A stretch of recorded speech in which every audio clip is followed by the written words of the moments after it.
अब हम empirical and molecular formulas based numerical कर रहे हैं बेटा। Molecular formula and empirical formula में रिलेशन होती है। Molecular formula is equal to n into empirical formula बेटा।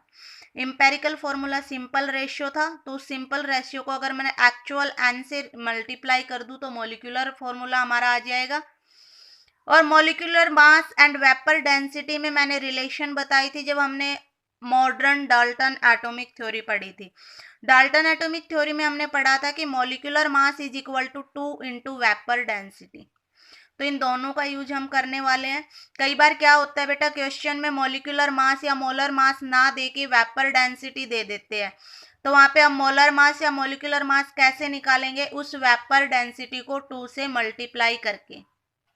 ठीक है, क्वेश्चन है ए कंपाउंड कंटेनिंग 4.07% बाय हाइड्रोजन। ये कह रहे हैं कंपाउंड के ने 4.07% हाइड्रोजन कंटेन किया हुआ है, 24.27% कार्बन है उसके अंदर एंड 71.65% क्लोरीन है।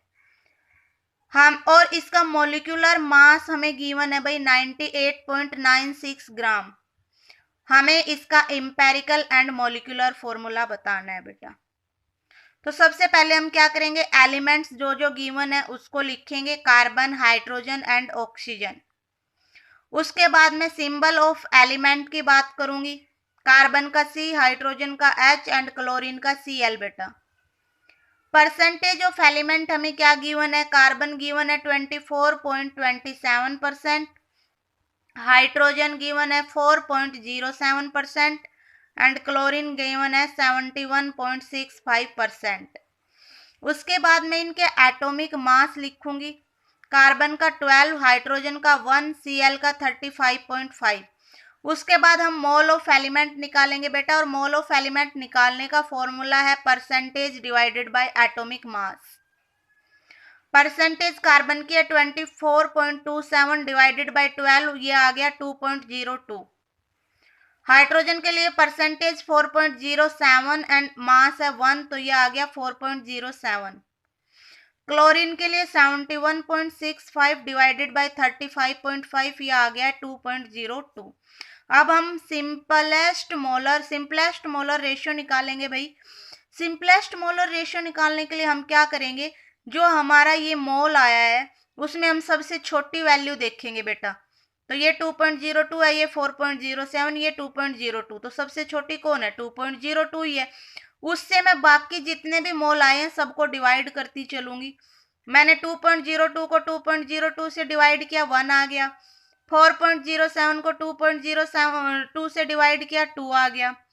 2.02 को 2.01 से 2 से डिवाइड किया, 1 आ गया बेटा।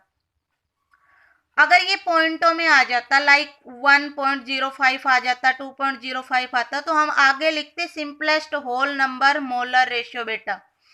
ठीक है, मतलब अगर 1.05 होता तो मैं उसको 1 ही लिखती, ऐसे हम सिंपल में लिखते। लेकिन अभी तो हमारे पास ऑलरेडी सिंपल ही आया है, तो मैंने उसको वैसे ही रिपीट कर दिया है 125।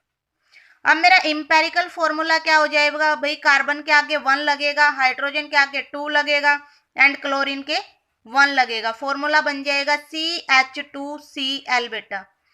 अब हमें इम्पेरिकल फॉर्मूला मास निकालना है, तो मैंने क्या बताया था कि इम्पेरिकल फॉर्मूला मास कैसे निकालेंगे, जो हमें फॉर्मूला आया हमारा इम्पेरिकल, उसके एटॉमिक मास का मैं प्लस कर दूंगी। कार्बन का 12 प्लस 2 इंटू हाइड्रोजन का 1, क्लोरीन का 35.5, यह आ गया 49.5। एन हमारा क्या होता है, molecular mass divided by empirical formula mass. Molecular mass given है 98.96 ग्राम। इम्पेरिकल फॉर्मूला मास कितना आया है 49.5। कट करेंगे तो 2 पे चला गया। मोलिकुलर फॉर्मूला हमारा क्या होता है भाई, n इंटू इम्पेरिकल। n कितना आया मेरा 2 इंटू इम्पेरिकल कितना था CH2Cl, 2 लगाएंगे तो ये आ जाएगा C2, H के पास 2 पहले ही था, 2 आप लगा रहे हो तो C2H4Cl2, ये हमारा मोलिकुलर फॉर्मूला बन जाएगा भाई। ठीक है, हमें बेटा यहाँ पे मोलिकुलर मास गिवन था, मैंने यहाँ 98.96 जो रखा है। अगर वेपर डेंसिटी गिवन होती तो 2 से मल्टीप्लाई करके हम मोलिकुलर मास निकाल लेते उसका।